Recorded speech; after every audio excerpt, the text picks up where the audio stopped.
queridos amigos, olá, queridos irmãos, bom dia, boa tarde, boa noite. Estamos de volta com as leituras dos capítulos do livro Aconteceu na Casa Espírita, ok? Aí, ó, Aconteceu na Casa Espírita. Muitos não dão a real importância para esse livro. Muitos falam que esse livro, ele fala sobre coisas que não acontecem, que são coisas das nossas cabeças. Mas se você parar para analisar, para ler o livro, analisar, fazer um ponto de reflexão e olhar para dentro do local que você está frequentando, pode ser na igreja católica, na igreja evangélica, pode ser numa casa espírita, você vai ver que isso que aqui é relatado acontece dentro do templo aonde você coloca a planta dos seus pés, ok? Então fica a dica. Acompanhem a leitura, compartilhe essa leitura que é muito importante, ok? É muito importante. Então vamos lá. Capítulo 6 do livro Aconteceu na Casa Espírita. Intervenção superior. O perseguidor, porém, continuava implacável. Após ter lançado a discórdia na equipe da fluidoterapia, continuava a se preparar para o envolvimento dos grupos mediúnicos propriamente ditos. Agora, os médiuns ostensivos é que seriam experimentados. Os invasores das sombras julgavam-se livres dos protetores espirituais. Sentiam-se fortalecidos no desejo de dominar o centro espírita, por permanecerem imantados aos trabalhadores que ofereciam brechas neste ou naquele campo. Entretanto, quando se preparavam para invadir um grupo de desobsessão, foram fortemente barrados por alguns espíritos bons, impedindo-lhes o acesso na reunião de orientação e libertação espiritual. Júlio César não se continha, esbravejava, lançando palavras ofensivas ao grupo, além de fluidos nocivos que eram neutralizados pela atuação positiva dos benfeitores espirituais. O agrupamento dedicado à desobsessão era composto de pessoas graves e idealistas, o que naturalmente lhes garantia um amparo, livrando-os dos adversários perturbadores das tarefas. Enquanto o malfeitor protestava, os amigos espirituais aguardavam em silêncio que o irmão perturbado fosse vencido pelo cansaço. Ainda não era o momento de dialogar com o terrível perseguidor. As entidades amigas aguardavam a hora adequada para a intervenção junto ao agente da destruição. Gonçalves afastou-se momentaneamente para dar algumas ordens aos outros espíritos desordeiros.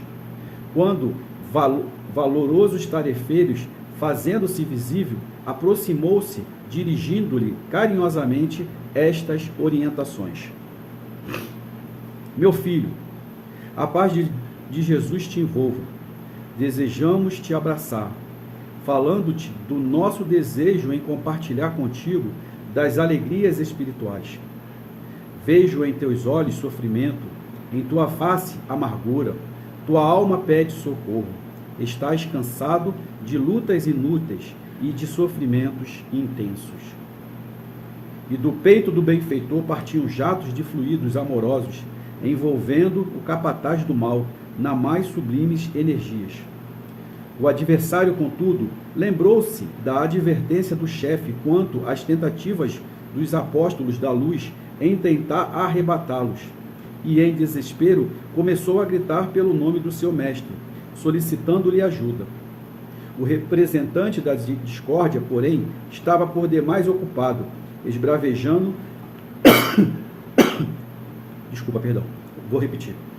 O representante da discórdia, porém, estava por demais ocupado, esbravejando com os coordenadores espirituais da reunião de desobsessão, ficando impossibilitado de ouvir o pedido de socorro do camarada. A entidade amiga envolveu o auxiliar da discórdia em ternas vibrações, e porque não suportasse as irradiações amorosas, o contraste energético causou-lhe um torpor, uma sonolência irresistível, caindo por fim nos braços amoráveis do socorrista, que o conduzia para uma das inúmeras reuniões de desobsessão do centro. A equipe espiritual superior almejava com isso oferecer aprendizado aos encarnados ao mesmo tempo em que agilizava a tarefa socorrista, valendo-se do ambiente fluídico equilibrado, do amor verdadeiro e da imantação mediúnica, que permitiria ao adversário permanecer parado por alguns instantes e em estado de lucidez para ouvir as palavras inspiradas do dialogador. O amigo espiritual que o amparou adentrou a sala bastante confiante, verificando junto aos companheiros de tarefa a possibilidade de atendimento naquela noite. Após saudação fraterna, fez este pedido: caros amigos, temos um caso delicado que precisa de ajuda urgente. Este, a quem amparo cuidadosamente, trata-se do assistente de Júlio César, aquele que implantou um processo de infiltração neste templo. Conseguimos envolver este irmão em doces vibrações e precisamos atendê-lo neste momento. Aproveitando o estado de adormecimento em que se encontra, graças aos nossos recursos magnéticos, para efetuarmos a ligação mediúnica. Sei das chances mínimas de uma libertação imediata. Compreendo o estado doentio de sua mente. Entendo o seu coração perdido na ignorância e mergulhado no ódio. Não ignoro, ainda, os pensamentos contaminados pela vaidade. Contudo, é preciso ajudá-lo nos primeiros passos para a sua própria reabilitação. Permanece enganado quanto ao nosso processo de reequilíbrio aplicado às criaturas perdidas no caminho. Guarda a ideia de que somos carrascos trabalhando em nome do Cristo. Aquele a quem mantém como chefe inventou mentiras a pretexto de impedir-lhe o rompimento dos grilhões que o prende às regiões inferiores.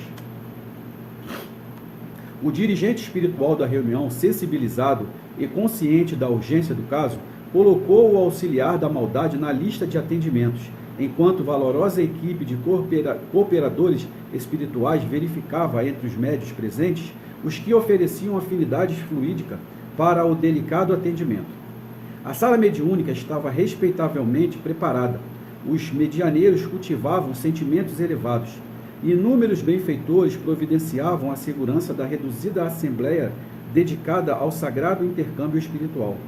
Esclarecimento, boa vontade e dedicação dos médios prometiam trabalhos intensos naquela noite. Dos fenômenos mediúnicos, nada se compara às realizações da mediunidade educada colocada a serviço do socorro espiritual. A reunião começou rigorosamente no horário previsto. O dirigente encarnado iniciou a sessão com breve leitura de um texto evangélico, seguido de prece sincera, ligando-nos em agradáveis vibrações. Terminada a oração, o instrutor do nosso plano conduziu Gonçalves cuidadosamente ao médium socorrista, que, sentindo as emanações do adversário, mantinha-se firme, cultivando bom ânimo para o serviço caridoso. 3 experientes tarefeiros na arte da desobsessão foram convocados para fortalecer o medianeiro, ajudando-o a conter os possíveis excessos do socorrista.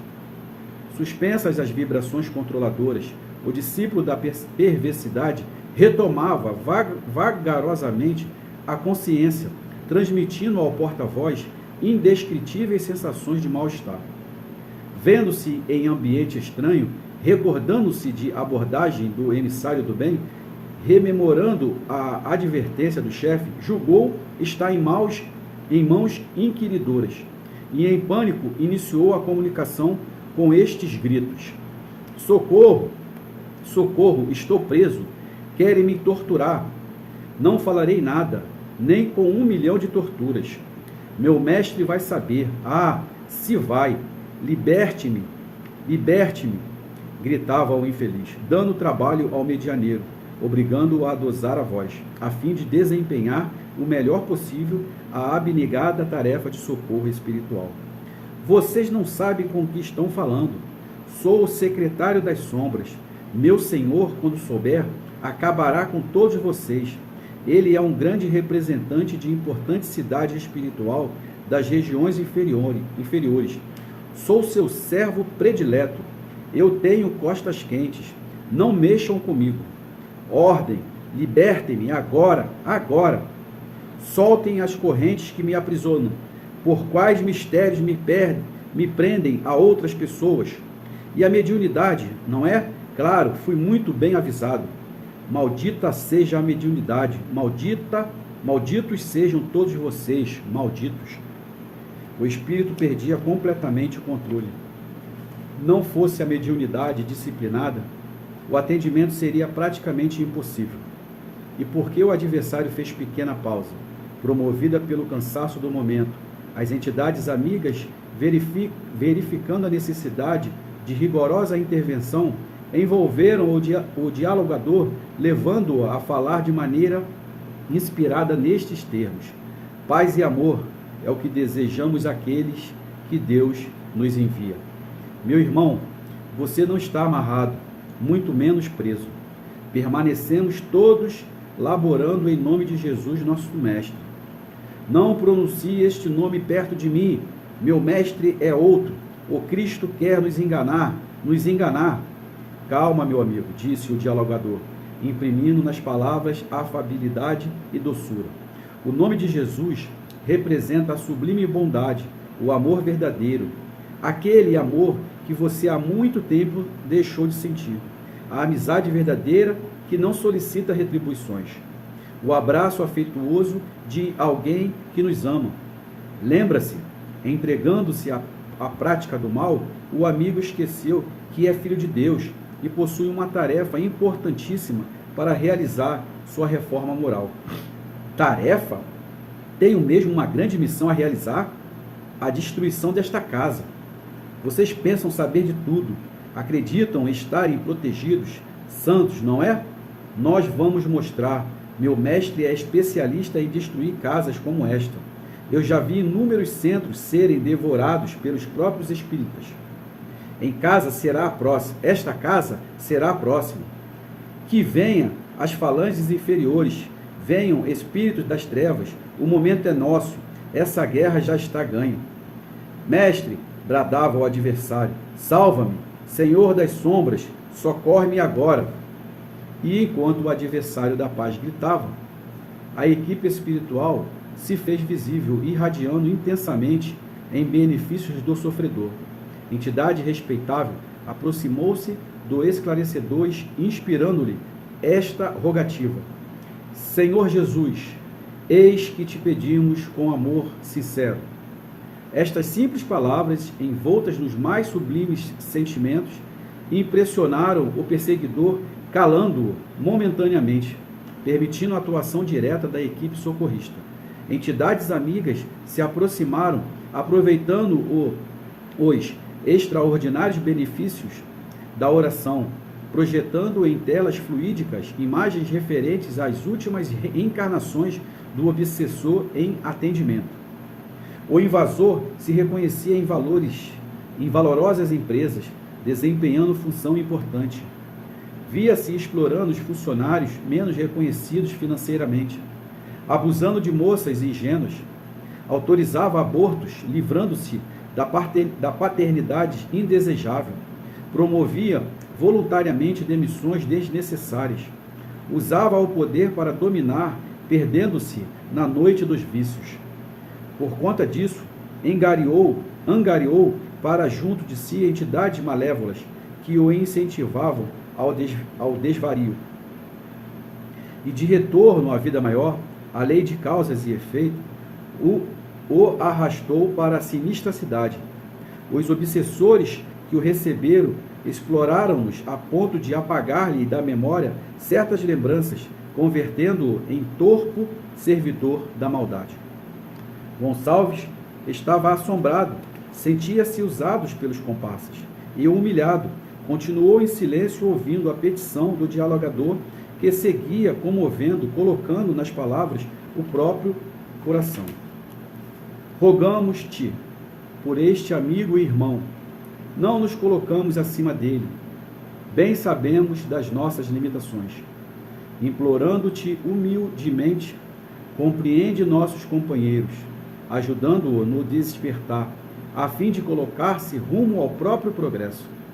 Também sabemos dos sofrimentos destas almas, nossa irmã das noites tristes porque passa, da saudade que machuca, do frio que atormenta e da solidão que dilacera o peito. Quem sabe, na tua misericórdia, nosso irmão encontre a alegria de servir no campo do bem, recompondo e libertando-se dos erros do passado. E, reconhecidos no teu amor, eis que te entregamos a compaixão este amigo, nosso irmão, solicitando-te, acolha-o em teus braços. Terminada a prece, o assistido parecia estar em êxtase. O coração fora invadido por vibrações amorosas. Pela primeira vez em muitos anos, sentia-se respeitado, valorizado, querido e amado. E, lançando-se em profunda reflexão, lembrou-se do chefe perseguidor e instintivamente desejou fugir, surpreendendo-se quando notou os próprios amigos espirituais mostrando-lhe a saída, autorizando-lhe deixar o ambiente. Ajudado pela entidade que o trouxera, a reunião libertadora levantou-se, recebendo um abraço repleto de afeição, seguido destas orientações. Gonçalves, meu filho, disse o benfeitor, não estamos na condição de juízes implacáveis. Não queremos que nos tenhas na conta de adversários. Desejamos estar unidos no amor de Deus, nosso Pai. É provável que guardeis certas dúvidas a nosso respeito. Entretanto, amigo, saiba que, se ages com certa liberdade, é porque está dentro dos limites das leis divinas. Cedo ou tarde, tua atuação será impedida pelas leis universais. Desejamos, com este processo de socorro, acalmar-te, para dialogarmos mais de perto, advertindo-te quanto à responsabilidade de consertares o que vens estragando. Queremos que tenhas em nós amigos queridos, dispostos a ajudar-te na própria recuperação. Segue adiante, meu irmão. Reflete sobre tudo que viste, ouvistes e sentiste neste ambiente, avaliando nossos propósitos. Sei que desejas ver-te livre de nós, entretanto, sabe que permaneces cativo da própria consciência. O que? Perguntou o obsessor, interrompendo a fala da entidade amiga. Livre? Onde os instrumentos de tortura, a lavagem cerebral, os carrascos encapuzados, portadores de chibatas aos quais meus mestres se referiam? Não dispomos de nenhum destes instrumentos, respondeu o amigo espiritual. O amor, a compreensão e o perdão são os nossos mecanismos de trabalho na seara do bem. És tu quem permaneces numa eterna tortura. Contudo, conta sempre com a nossa disposição em ajudar-te a encontrar o caminho da vida. Agora é contigo, a decisão é tua. Consulta a própria consciência. O obsessor saiu emocionado.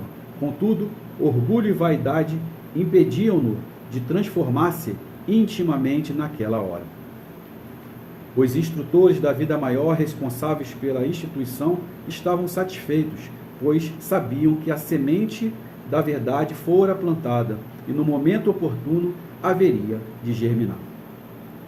E assim chegamos ao fim do 6º capítulo do livro Aconteceu na Casa Espírita.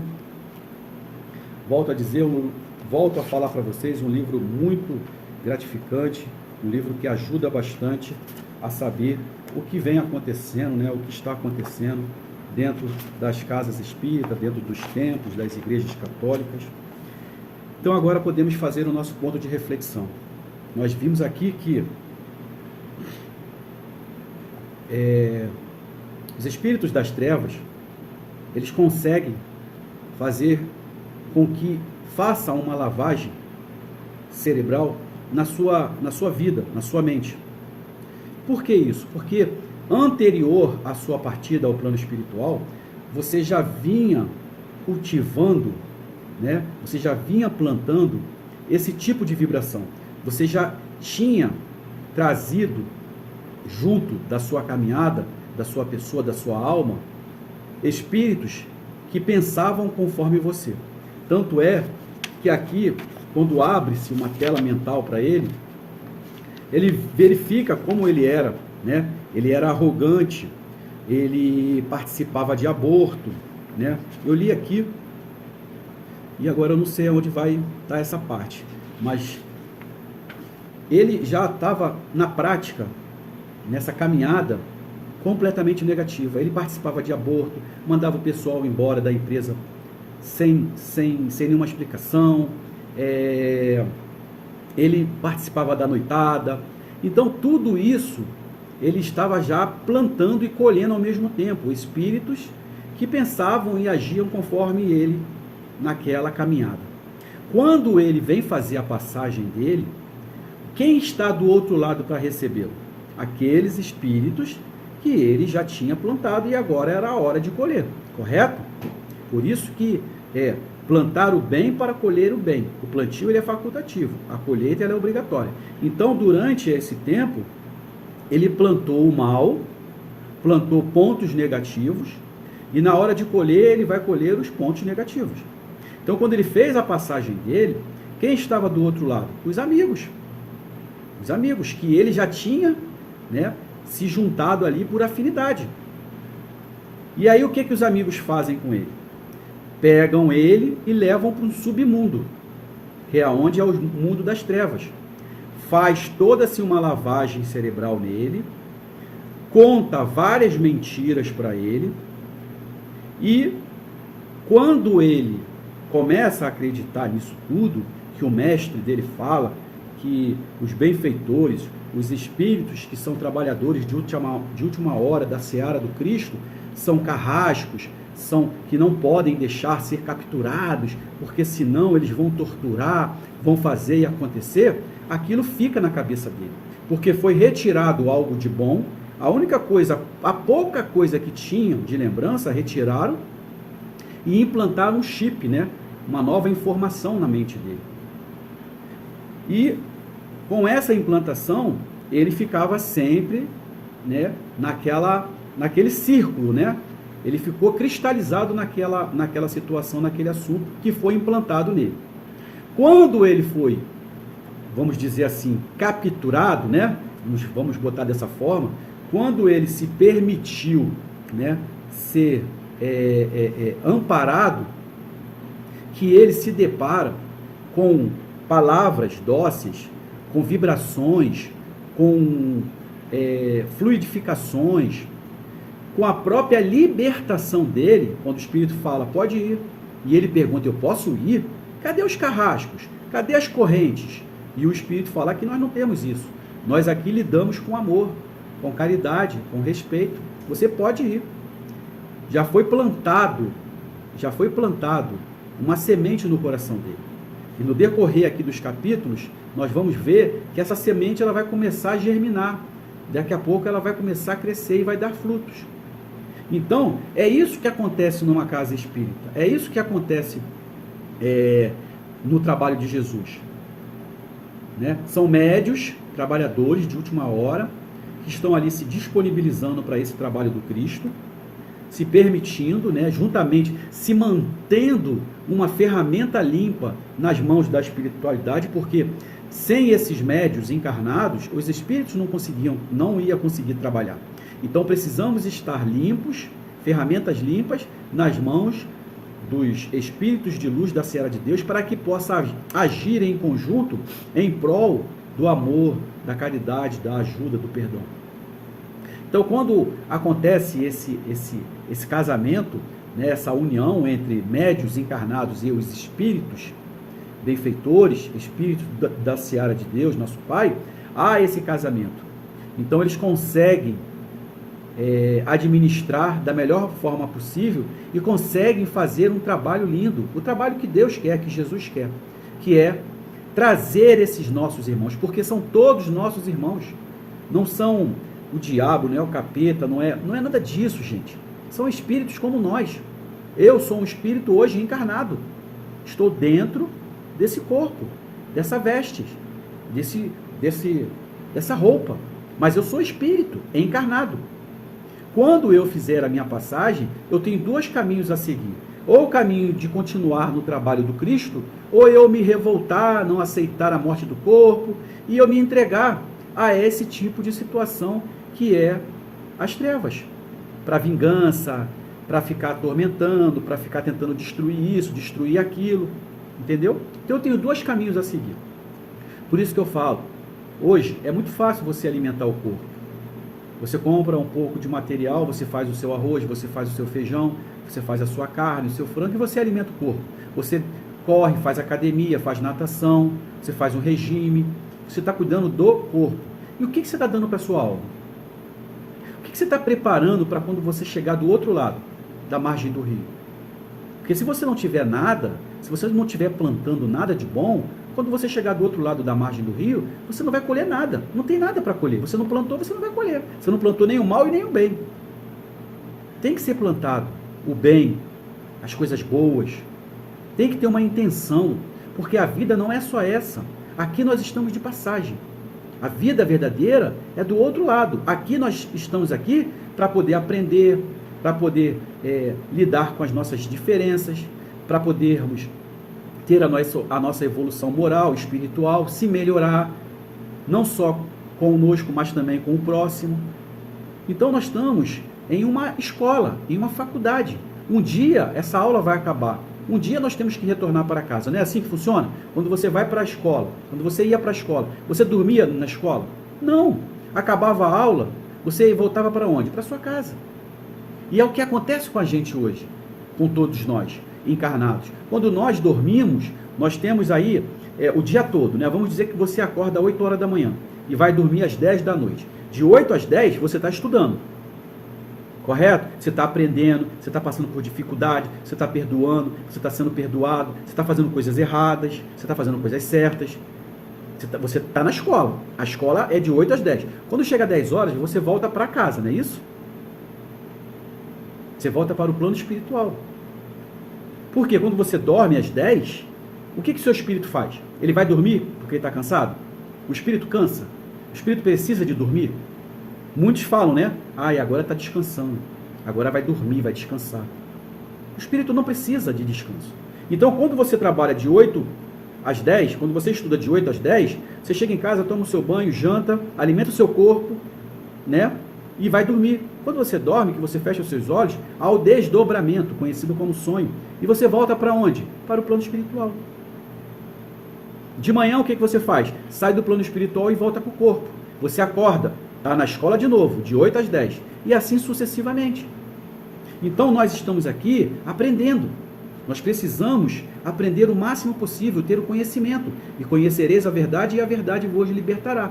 Porque quando você atravessa o plano espiritual, se você tem o conhecimento, esse conhecimento que você adquiriu aqui, isso vai te libertar no plano espiritual do que aconteceu com esse espírito, que foi absorvido, que foi feito uma lavagem cerebral, contado mentiras para ele participar de um grupo de destruição de casas espíritas, de fazer a desavença, de fazer a discórdia, de fazer a fofoca, de fazer a intriga, de fazer a traição. É isso que eles estão querendo fazer. Por quê? Porque nós que estamos trabalhando, nós que estamos na seara, nós estamos atrapalhando as trevas.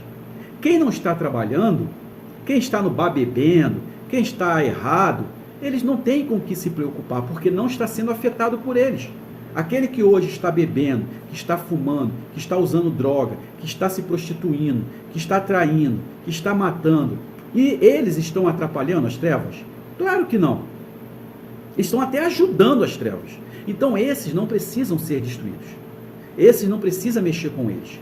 Agora, você que está dentro de uma igreja católica, orando, pedindo, orando pelas pessoas, para que as pessoas se melhorem, para que a sua família se melhore, para que você se melhore, você da igreja evangélica, você que é de um centro de Umbanda, você que é de uma casa espírita kardecista, você que está fazendo bem, a quem mais será dado, mais será cobrado. Eles vão ter que atacar Eles têm que destruir você, porque você está interferindo com eles. Na vida deles, você está atrapalhando os planos deles. Porque há um plano das trevas. Há um plano das trevas. Então nós precisamos vigiar e orar. Nós precisamos ter um entendimento de como que as coisas acontecem. Você que está dentro da casa espírita, você que está dentro da sua casa de umbanda, kardecista, da sua igreja católica, da sua igreja... Aonde você estiver com Deus, perceba, comece a fazer um ponto de reflexão dentro do templo onde você está colocando a planta dos seus pés. Verifique, não julgue, mas verifique. Até você mesmo pode estar sendo usado pelas trevas para poder destruir a sua própria casa. Porque você abriu as portas, você abriu a brecha, e eles adentram, sem dó e piedade. Então, se você olhar para dentro de um templo espírita, você vai ver que ali dentro tem a vaidade, ali dentro tem a fofoca, ali dentro tem a intriga, ali dentro tem panelinha, ali dentro tem traição, tem falta de educação, tem várias coisas. É um prato cheio para as trevas, porque quando eles olham para esse prato, né, esse prato cheio, eles não têm muito o que fazer, é só dar corda em você. Você que tem um ego lá em cima, ele vai ali dar corda no seu ego. Você que é fofoqueiro, fofoqueira, ele vai lá dar corda na sua fofoca. Você que é linguarudo, ele vai lá dar uma corda na sua língua. Você que gosta de ficar olhando para a mulher dos outros, traindo em pensamento, ou então até em atitude, ele vai lá e vai dar corda. Você que não tem educação, você que é um mal educado, eles vão lá e vão dar corda a você. E vocês vão entrar em atrito entre vocês mesmos. Eles vão ficar de fora só olhando o circo pegar fogo e o palhaço sair com a poupança queimada. É isso que eles vão fazer. Porque vocês que se permitem isso, eles vão usar vocês como se fossem marionetes. Só isso. Porque os grandões sempre foi assim. Vai ficar de fora. Ele coloca os buchas, os intermediários, né? O baixo escalão, para ir se lascar, para se ferrar. Então, nós que estamos frequentando as casas espíritas, as igrejas evangélicas, a igreja católica, a casa de Umbanda, nós precisamos vigiar e orar. Nós somos imperfeitos, somos seres errantes, com as nossas fofocas, com as nossas traições, com ficar julgando o próximo. Então nós temos que fazer o quê? Vigiar e orar, porque senão seremos alvos fáceis nas mãos das trevas. Sem querer, nós estamos fazendo parte disso. Então quando você se deparar com um tipo de situação como essa, está fazendo fofoca dos outros, para, respira, reflita e fale para você mesmo, isto é errado, me perdoe, Senhor, isto é errado. Você que está fazendo panelinha, você que está sendo mal educado, para, analisa, pensa, peça perdão, corta esse vínculo com as trevas, porque conforme você vai cada vez mais se alterando nessa situação, aquele que está ouvindo também está sendo manipulado. Vamos dizer que tem um grupo de 5, 6 pessoas. Você acha que uma pessoa só está sendo manipulada? Não. Uma vai servir como fósforo. A outra vai servir como um combustível. Quando riscar o fósforo e tacar no combustível, vai pegar fogo em tudo. Quem está à volta vai ser contaminado. E aí vai começar. Um fala, você viu aquela mulher que não sei... você viu aquele outro e você viu aquela outra. E começa a fofoca, a desavença.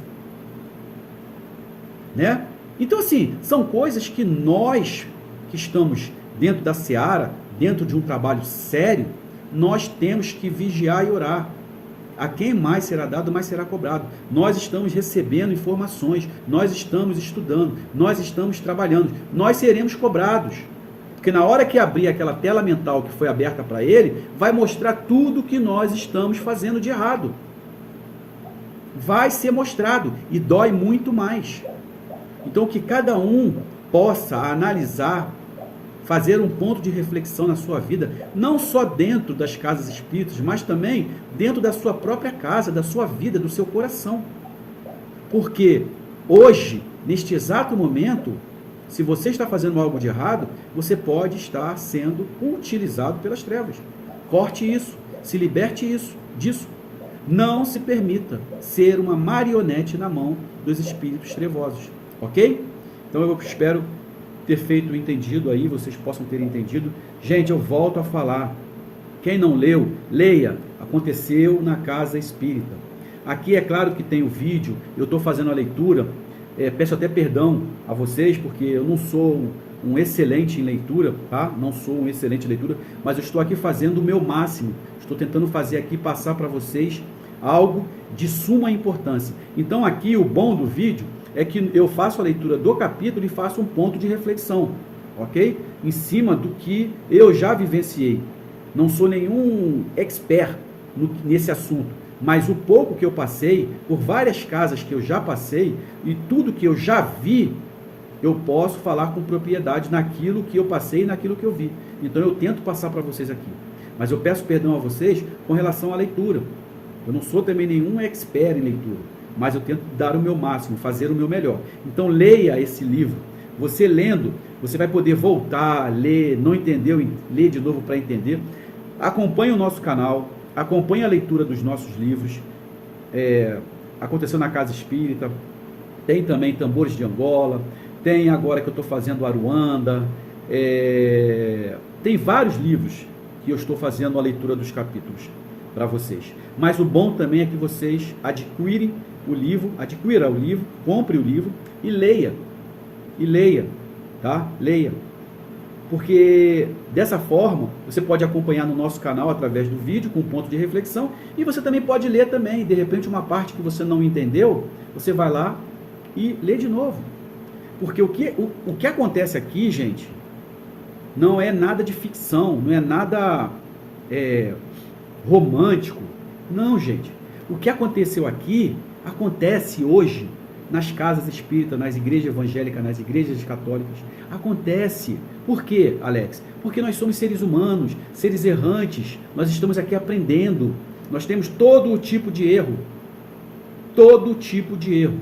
Até Chico Xavier, que já nos antecipou a pátria espiritual, tinha os seus erros, tinha os seus defeitos. Somente Jesus. Por isso que nós estamos tentando, alcançar, chegar até Jesus, que é na perfeição. Nós estamos muito, muito, muito, muito longe. Mas o mais importante para Deus, nosso Pai, é que nós não estamos estagnados, nós não estamos parados, nós não estamos cristalizados, nós estamos buscando a salvação, o entendimento, a nossa melhora íntima, a nossa evolução espiritual e moral. Nós estamos buscando.